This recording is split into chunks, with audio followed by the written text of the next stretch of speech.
नमस्कार दोस्तों, आज का खुलासा न्यूज में आपका स्वागत है। मैं हूं नदीम अहमद और आइए डालते हैं एक नजर 24 फरवरी की खबरों पर।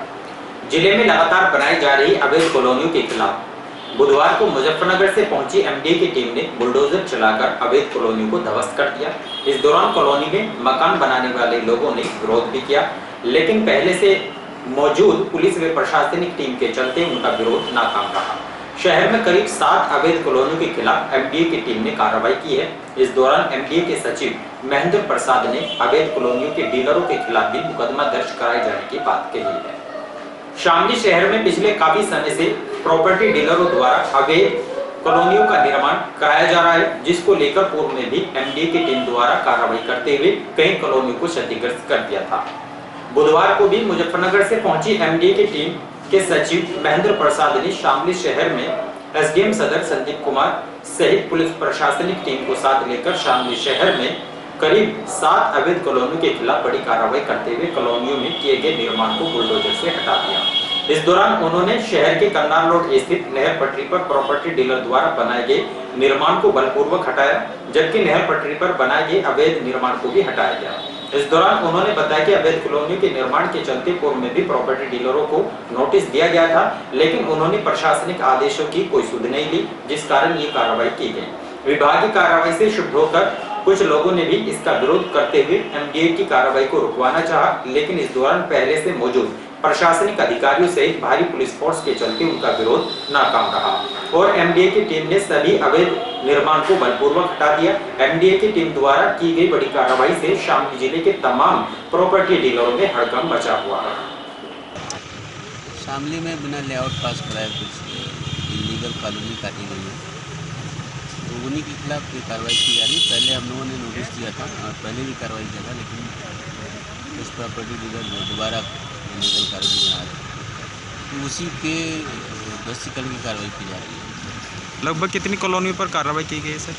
अभी तो हमने 7 चिन्हित किया है। जी। चौथी कॉलोनी की चल रही कार्रवाई, फिलहाल 7 करेंगे, उसके बाद और जो चिन्हित होंगे सभी के खिलाफ कार्रवाई करेंगे। जिन प्रॉपर्टी डीलरों ने दोबारा निर्माण कराया उनके खिलाफ क्या एक्शन होगा सर?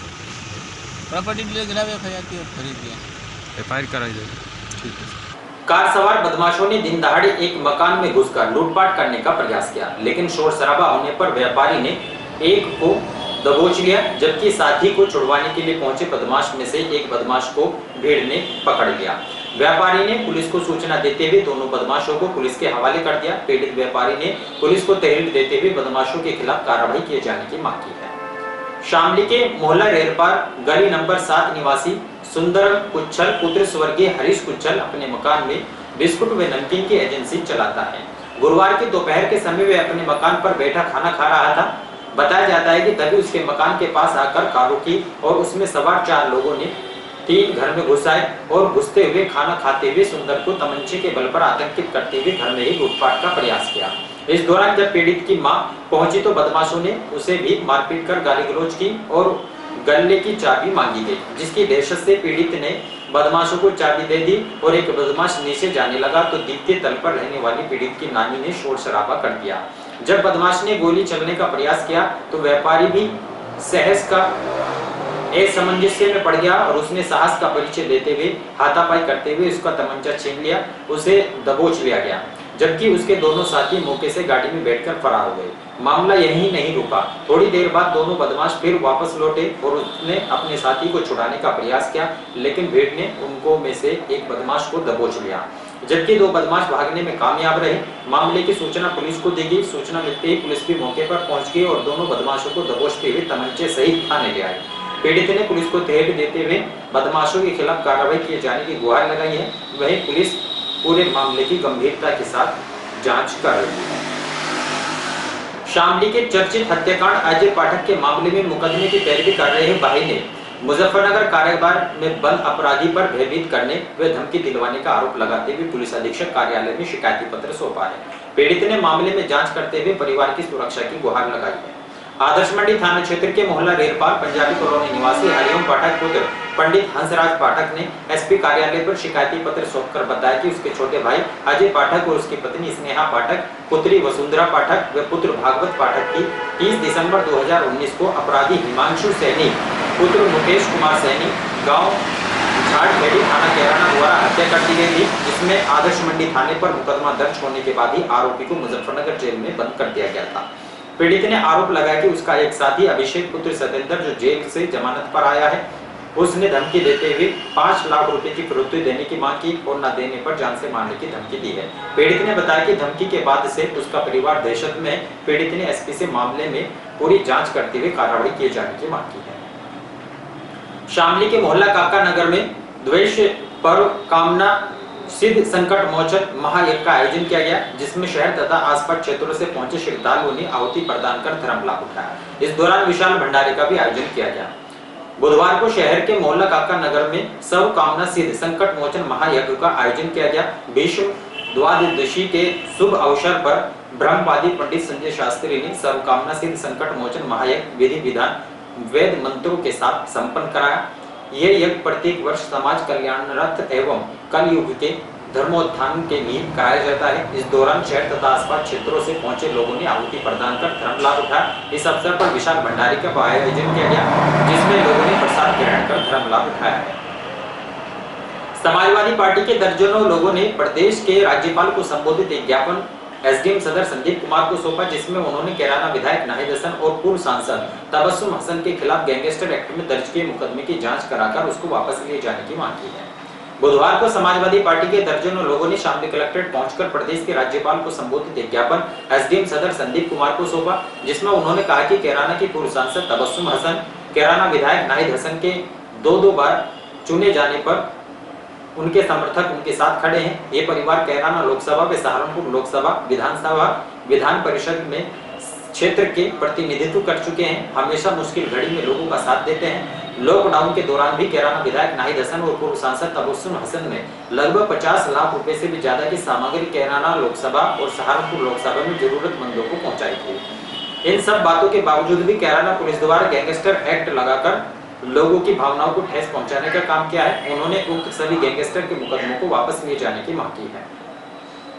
शामली के वीवीपीजी कॉलेज में राष्ट्रीय सेवा योजना की द्वितीय इकाई के 7 दिवसीय विशेष शिविर का आयोजन किया गया, जिसमें स्वयंसेवकों ने 7 दिनों में किए जाने वाले कार्यों तथा समाज सेवा के बारे में जाना है। बुधवार को शहर के वीवीपीजी कॉलेज में राष्ट्रीय सेवा योजना की द्वितीय इकाई के 7 दिवसीय विशेष शिविर का आयोजन किया गया, जिसका शुभारंभ प्राचार्य डॉक्टर मंजू मगन ने मां सरस्वती के सम्मुख दीप प्रज्वलित कर किया। इस दौरान स्वयं सेवक आकाश व सत्यम ने गणेश वंदना प्रस्तुत की। स्वयं सेविका शिवानी भारद्वाज ने स्वागत गीत प्रस्तुत किया। इस दौरान प्राचार्य डॉक्टर मंजू मगन ने कहा कि सभी स्वयं सेवकों को अपने कर्तव्य का ठीक प्रकार से पालन करते हुए समाज की स्वच्छता के प्रति जागरूक करना चाहिए। डॉक्टर लीना चोपड़ा ने कहा कि सभी को शिविर में नियमों व दिशा निर्देशों का भलीभांति से पालन करना चाहिए। कार्यक्रम अधिकारी गिरीश नारायण यादव ने 7 दिनों में होने वाले कार्यक्रमों के बारे में बताया। शिविर के द्वितीय सत्र में हिंदी में गजलकार कवि दुष्यंत कुमार ने गजल का पाठ किया। अजित शर्मा ने छात्र छात्राओं को कैरियर काउंसलिंग के रूप में जानकारी दी है। डोर टू डोर अभियान के ठेका सफाई कर्मचारियों ने एक वार्ड सभासद पर अभद्रता करने तथा विरोध करने पर जाति सूचक शब्दों का प्रयोग करने का आरोप लगाया। उन्होंने डोर टू डोर अभियान के ठेकेदार पर भी पिछले 3 महीनों का वेतनमान न दिए जाने का आरोप लगाते हुए मामले में जांच कराकर कार्रवाई किए जाने की मांग की है।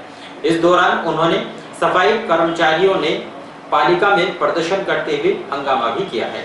बुधवार को डोर टू डोर अभियान के कर्मचारियों ने एक वार्ड सभासद पर गाली गलौज करने और जाति सूचक शब्दों का प्रयोग करने का आरोप लगाते हुए जमकर हंगामा में प्रदर्शन किया। सबसे पहले वे ईओ नगर पालिका के आवास पर पहुंचे, जहां उन्होंने प्रदर्शन किया। उन्होंने बताया कि नगर पालिका के सफाई ठेकेदार द्वारा उनको पिछले 3 महीनों का वेतनमान नहीं दिया गया, जिससे उनके सामने आर्थिक संकट खड़ा हो गया है। इसके बाद वे भाजपा नेता घनश्याम पाठक के साथ शामली कोतवाली पहुंचे, जहां उन्होंने पुलिस को तहरीर देकर बताया कि वार्ड सभासद द्वारा उनको जाति सूचक शब्दों का प्रयोग किया गया है, जिससे उनकी भावनाओं को ठेस पहुंची है। उन्होंने उक्त सभासद के खिलाफ मुकदमा दर्ज करते हुए कार्रवाई किए जाने की मांग की है। इसके बाद सभी सफाई कर्मी नगर पालिका पहुंचे, जहां उन्होंने प्रदर्शन करते हुए जल्द ही वेतनमान दिलाए जाने की मांग की है। कहना है अपनी पूरी मेहनत और लगन से काम कर रहे, डोर टू डोर ये जा रहे, जहाँ तक इनकी गाड़ी नहीं जाती वहाँ तक एक कट्टा हाथ में लेकर डोर टू डोर आवाज़ देते हुए जाते हैं।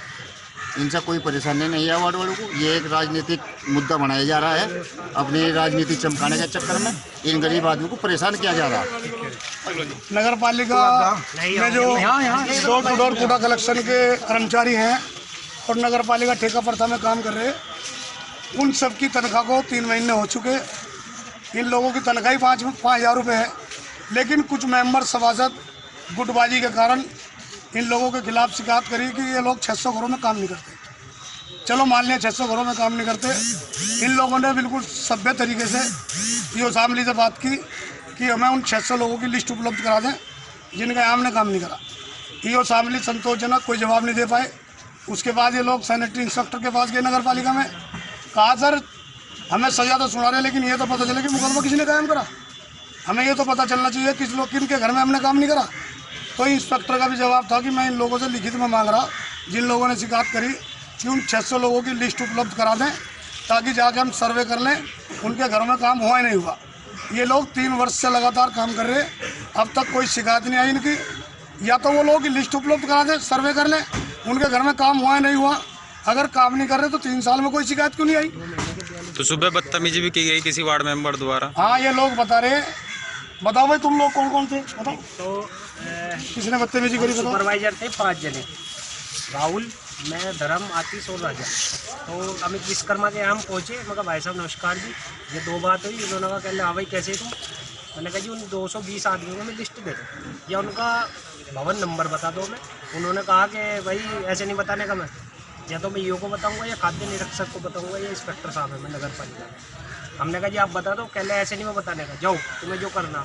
तो उन्होंने बहुत ज़्यादा जाति सूचक शब्द कहे हमें। कहने लगा जाओ तुम्हारे पे जो होता हो वो करो। जाति सूचक शब्दों में क्या कहा? यही कहा जी चूड़ा भंगी हो रहे, तुम्हें दिन लग रही। तो हम थोड़ा सा बस इस चक्कर में आ गए। मैंने कहा चलो कर्मचारी है यानी वहाँ हम अपने बड़ों को या मैं अपने अध्यक्ष जी को बताते तो वहाँ मामला बहुत ज़्यादा ख़राब हो जाता है। तो इसलिए हमने वहाँ से आके हमने उनको बताया। मैंने कहा आपने रिपोर्ट दे रखी है, हम उनकी सूची दे। पहले हम ऐसे नहीं देने का आप लोगों को। देखो ये लोग कोरोना योद्धा हैं, कोविड-19 में घर घर जाके काम करा, इतनी मेहनत से काम करा और 5,000 रुपये भी इनके कुछ सभासद रोकने की कोशिश करवा रहे। 3 महीने से वेतन नहीं मिला, इनके बच्चे भूखे मरने के कगार पे हैं, इसलिए आज इन लोगों ने काम बंद कर दिया।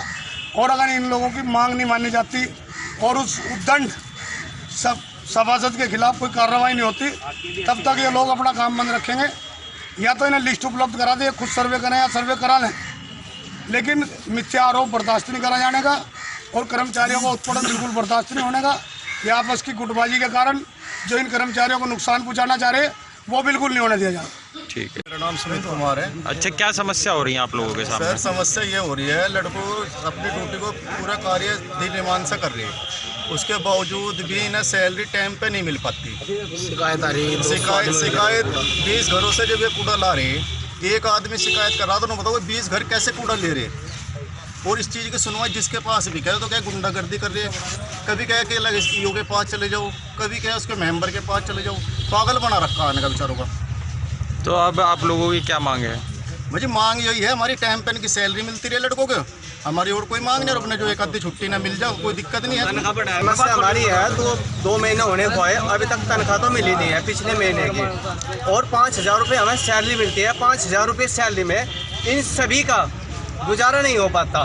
और इसमें ना तो कोई पीएफ है ना कोई फंड, कुछ नहीं मिलता इसमें। सिर्फ 5,000 रुपये मिलते हैं हम सबको।